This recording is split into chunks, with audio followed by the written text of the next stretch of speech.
Samantala, ramdam na ang pagsipa ng presyo ng ilang klase ng isda sa mga pamilihan ngayong malapit na ang paggunita sa Semana Santa o Holy Week.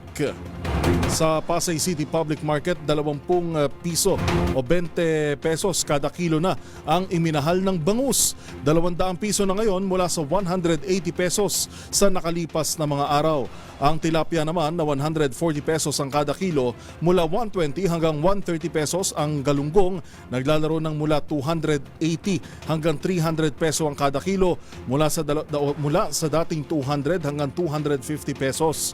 Habang ang dalagang bukid naman ay 340 pesos ang kada kilo, mula sa dating 300 hanggang 320 pesos. Ang hiwas naman, 300 pesos ang kada kilo, mula 280. Ang bisugo na dating 200 ay 250 pesos na ang kada kilo. Tulingan na 260 pesos ang kada kilo, pampano 380 at salay ginto 280 mula sa dating 250 pesos.